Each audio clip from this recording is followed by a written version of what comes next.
E aí, galera, tudo bem com vocês? Mais uma aula de literatura, vamos que vamos. Hoje vou estar finalizando a era colonial, não é isso?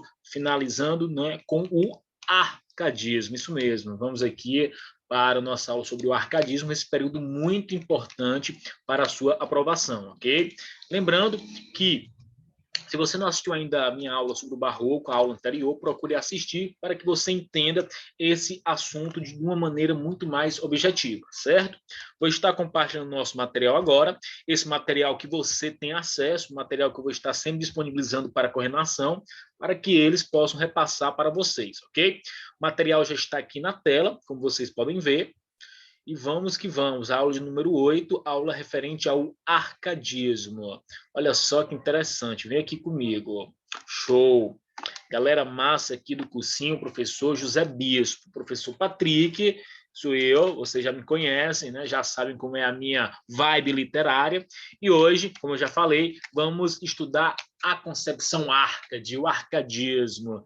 Professor, Fugeriuber, Carper Diem, esses termos vai estar aparecendo nesse período aqui, nessa escola literária, a escola Arcade, neoclassicista. Vem aqui comigo, ó.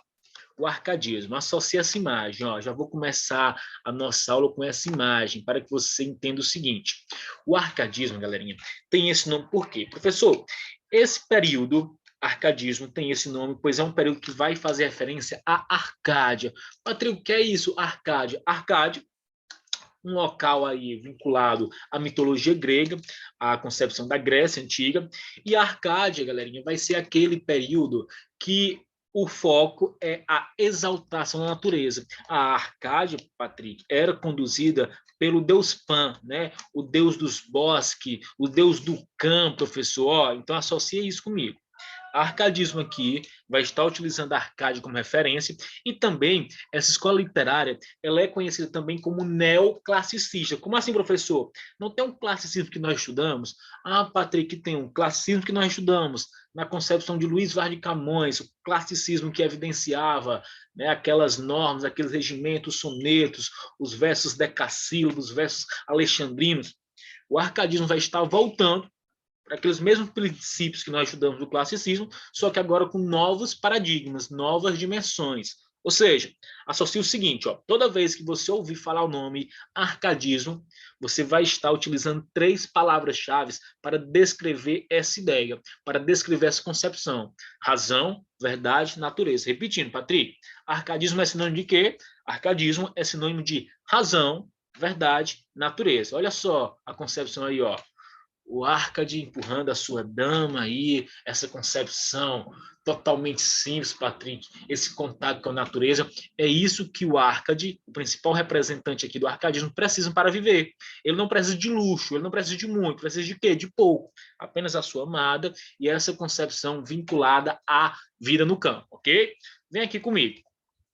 Introdução para que você fique por dentro desse período. Esse período aqui vai estar iniciando no Brasil, anote essa data.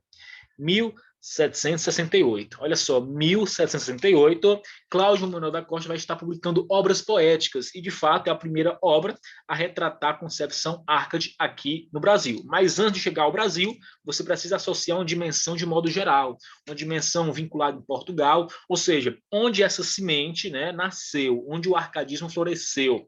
Os Árcades imaginavam habitar um lugar fictício e belíssimo, a Arcádia, onde eles poderiam, inclusive, assumir outras identidades por meio de pseudônimos. Professor, o que é isso? Pseudônimos. Pseudônimos são identidades falsas. Tem uma obra que é muito cobrada no vestibular da UPE, Marília de Disseu. Professor, Marília, a obra, Disseu, o autor. Mas quem escreveu essa obra foi Tomás Antônio Gonzaga. Disseu é o quê? O pseudônimo dele é a identidade falsa. A outra identidade que ele assume para publicar uma obra. O arcadismo foi um movimento literário que surgiu na Europa no final do século XVIII, valorizada a vida bucólica. Professor, o que é vida bucólica? Uma vida simples, uma vida totalmente ligada ao campo e com o aspecto da simplicidade. O arcadismo é uma escola literária do final do século XVII, início do século XVIII, nascida, olha só, em oposição aos exageros, de certa forma, do barroco, que nós estudamos anteriormente. Como assim, professor? Aqui no arcadismo, a linguagem vai ser rebuscada? Não, não, não, não. Patrick, aqui no arcadismo vai ter aquela contradição, aquele conflito de pensamento, aquele conflito ideológico, não. Ok? Ó, totalmente vai mudar a visão aqui. Totalmente vai mudar o que, professor? As características. Aqui nós vamos ter uma literatura totalmente simples, uma ausência quase total das figuras de linguagem. Vamos observar que o uso dos sonetos vai continuar, só que agora eu não vou estar mais voltado para aquela concepção crítica. Eu agora vou estar vinculado a uma concepção totalmente neoclassicista, ok? A mitologia pagã é retomada como elemento estético, por isso o arcadismo é também chamado de neoclassicismo. Repetindo aqui, ó, a mitologia pagã é retomada, de certa forma, como elemento estético, por isso o arcadismo é também chamado de neoclassicismo. Entendeu? Aproxima aqui comigo, ó, introdução, vai colocando isso na sua cabeça. O arcadismo, a literatura totalmente simples, vamos estar finalizando a era colonial. O último período, última escola literária, ó, antes da gente chegar na era nacional, antes da família real chegar aqui, antes de certa forma a gente conseguir a nossa independência. Ó, associa isso comigo. Século das Luzes. Professor, o que é isso? Amigos, o século das luzes, esse período, esse movimento, ele vai estar, de certa forma, interagindo com o contexto histórico aqui do arcadismo. Professor, como assim? O que significa século das luzes? Olha só, iluminação. O ser humano, professor, agora vai estar iluminado, vai nascer. Patrick, outro detalhe importante aqui, no arcadismo, para que você entenda toda essa concepção arcade, associa o seguinte: no período histórico, nós sabemos que nesse contexto aqui, professor, né, de 1768, teve aqui um movimento muito importante, o movimento de Tiradentes, o processo da Inconfidência Mineira. Galera, e esse processo é de suma importância para que você entenda a concepção arte. Como assim, professor? O arcadismo, ele vai desenvolver na Inconfidência Mineira. Como assim, professor? Cláudio Manuel da Costa, Tomás Antônio Gonzaga, eram amigos de Tiradentes, eles faziam parte dessa academia, da Acárdia Ultramarina, né? Da Academia Ultramarina, que tinha como ideia, Patrick, essa liberdade. O nosso primeiro pensamento de liberdade, de tentar excluir Portugal do nosso caminho, da nossa literatura, foi aqui, no arcadismo, através do processo da Inconfidência Mineira. Mas antes, você precisa associar a concepção iluminista, o século das luzes. No século XVIII, conhecido como século das luzes, ocorreu um período de renovação cultural na história do Ocidente. Assim, no século XVIII, os artistas empreenderam esforços para combater a escola barroca, retomando os valores clássicos. Essa nova manifestação artística se tornou conhecida como arcadismo e constituiu-se por meio de 3 conceitos originários do pensamento da época: razão, verdade e natureza. Como eu falei para você, ó, toda vez que você ouvir falar o nome arcadismo, 3 palavrinhas-chave vai surgir na sua mente: razão, verdade e natureza. Show?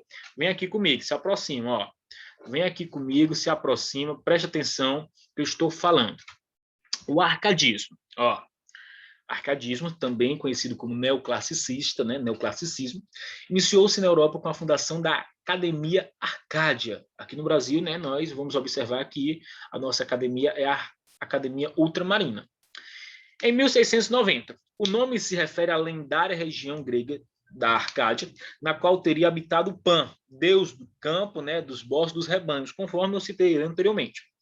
Ela era habitada por pastores de ovelhas e era considerado um lugar mítico, em que os habitantes associavam trabalho à poesia e cantavam sobre o paraíso em que viviam. Com o tempo, virou o nome de um país imaginário, criado e descrito por diversos poetas e artistas. Mas, na frente, eu vou estar apresentando um texto que você vai ver basicamente toda essa concepção do deus Pan, toda essa concepção da Arcádia. Patrick, mas antes eu quero saber quais são as características para que eu possa classificar um texto pertencente ao arcadismo ou não. Características aqui, nesse slide. Ideia da arte como imitação da natureza, ou seja, professor, toda a minha literatura, toda a minha arte, ela é resultado de um processo que aconteceu na natureza. Ou seja, Patrick, a arte aqui, a literatura, ela vai estar constantemente dialogando com a natureza, com o aspecto que, professor? Com o aspecto natural, ok? Bucolismo e pastoralismo como temas ideais de vida, como eu falei, ó. O escritor aqui, ele não precisa da cidade, ele não precisa de luxo, ele precisa de quê? Apenas do campo para existir, ao lado da sua amada, cultivando as suas ovelhinhas. Essa é a concepção árcade, do arcadismo. Imitação dos clássicos gregos e latinos, por isso, né, tem o nome neoclassicismo, vai estar voltando, né, aos aspectos, preceitos clássicos. Resgate de temas clássicos, como nós vimos lá no classicismo, vivenciado por Luiz Vaz de Camões. Busca do equilíbrio racional, olha só, razão aqui, ó. Professor, no barroco não teve isso, teve não, aqui vai predominar a razão, ou seja, equilíbrio racional. Utilização de pseudônimos pastoris, né? Utilização de identidades falsas, e essas identidades falsas, as nomenclaturas que eles vão estar utilizando é sempre deuses vinculados à Arcádia, e o uso da mitologia, ó.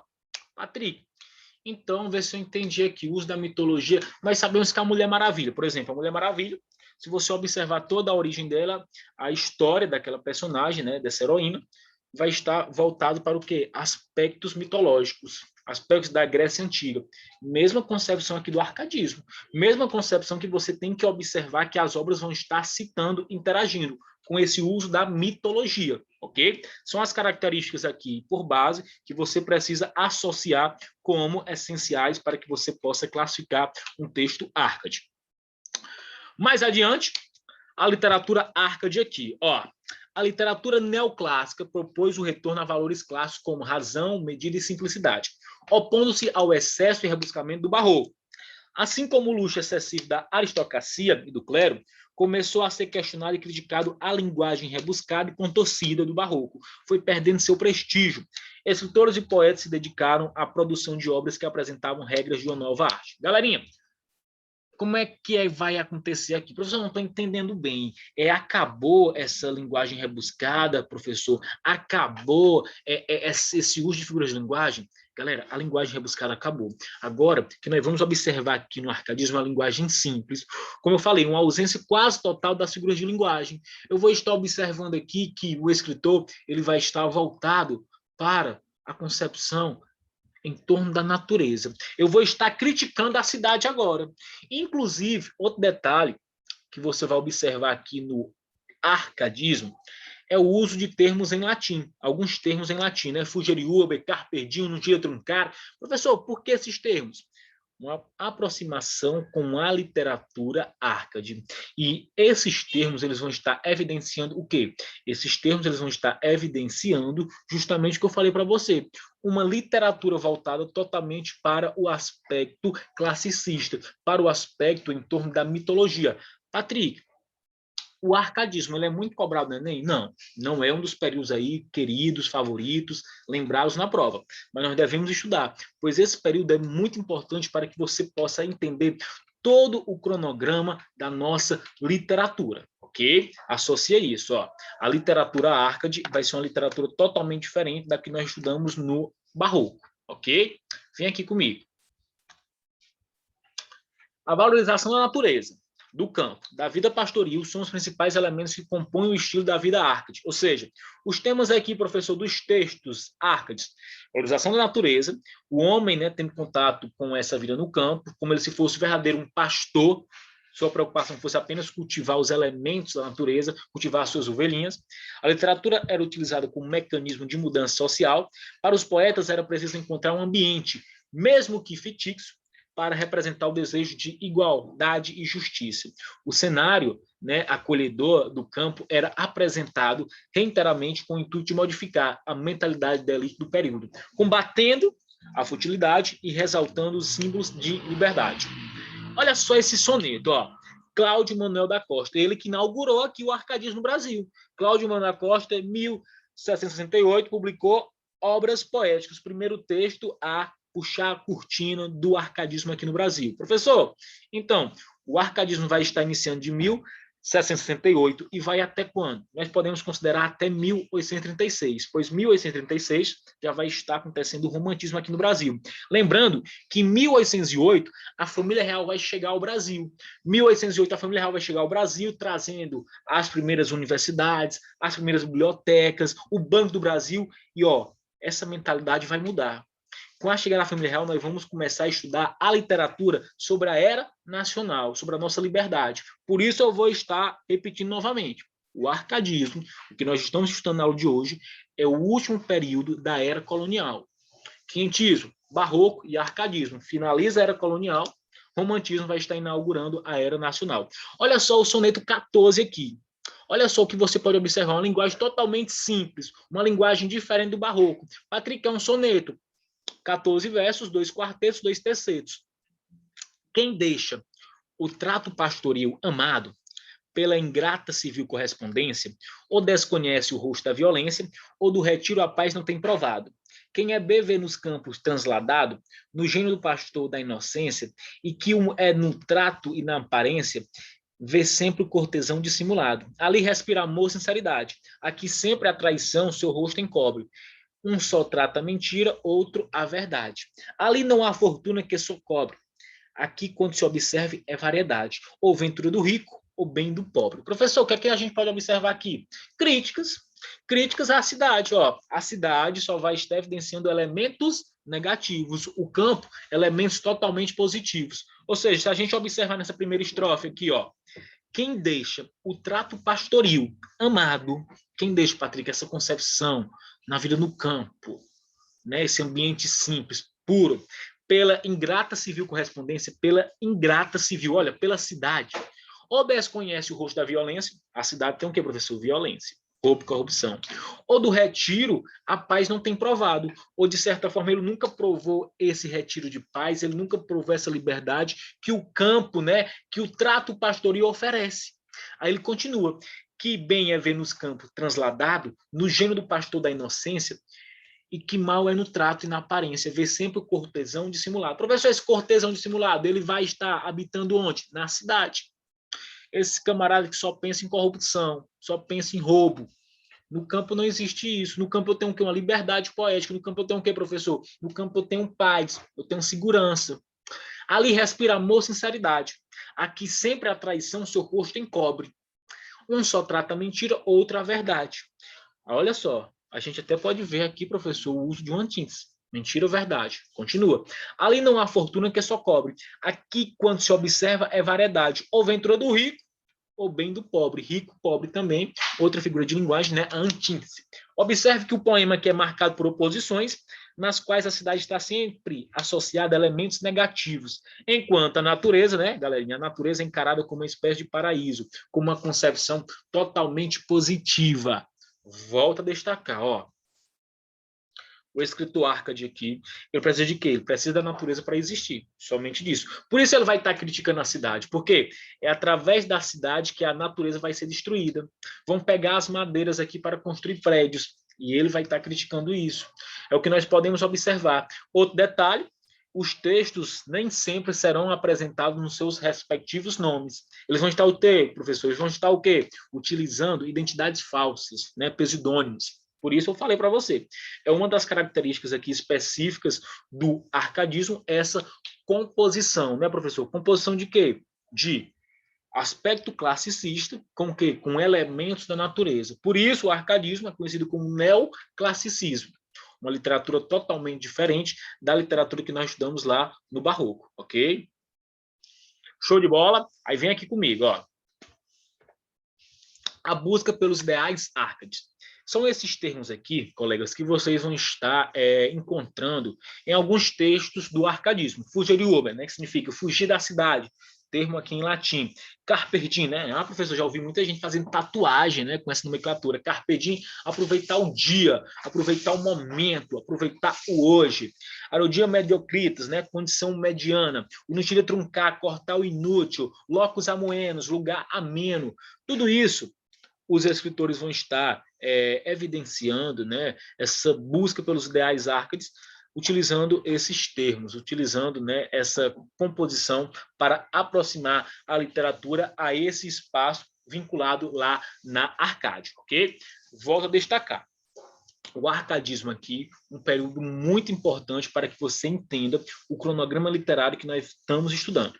Outro detalhe, colegas, que eu vou estar enviando, né, para vocês, aí através da coordenação, uma lista de questões para que nós possamos responder na próxima aula, né? Corrigir, melhor dizendo. Vocês vão estar respondendo esses dias umas questões aí referentes ao barroco e ao arcadismo, ok? O barroco eu expliquei na aula passada e o arcadismo que eu estou concluindo na aula de hoje. Questões aí simples, né? Questões retiradas do Enem, Exame Nacional de Ensino Médio, questões retiradas da Unicamp, questões retiradas da UPE, Universidade de Pernambuco, questões retiradas da UEMA, Universidade Estadual do Maranhão, para que vocês possam observar como a literatura é cobrada nos vestibulares aqui do nosso país.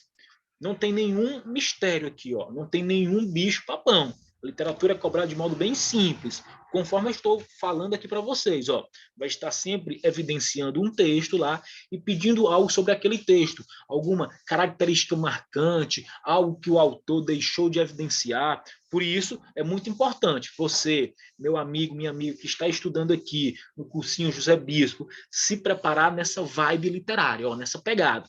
Teoria e resolução de questões. Teoria e resolução de questões, ok? Por isso, vou estar enviando na aula de hoje uma lista aí de questões contendo questões do barroco e do arcadismo, para que nós possamos finalizar a era colonial daquele jeito, de modo positivo, e mais adiante começar a era nacional.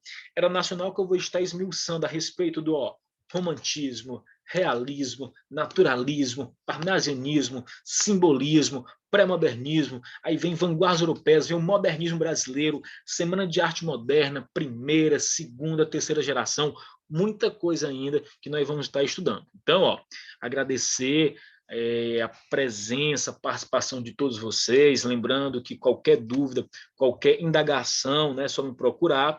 Nesse slide aqui, como vocês podem ver, vai estar as principais publicações do arcadismo, como eu já falei, Obras Poéticas, a obra que inaugurou, de Cláudio Manuel da Costa, Uraguai, poema épico de Basílio da Gama, Caramuru, de Santa Rita Durão, uma obra também que já virou até filme, Marília de Dirceu e Cartas Chilenas, que, no meu ponto de vista, são as principais obras. Lembrando que Cartas Chilenas é constantemente cobrado no vestibular da UPE com leitura obrigatória, dentre outras publicações aqui que fazem, né, desse período arcade, do arcadismo, um período gostoso de se estudar.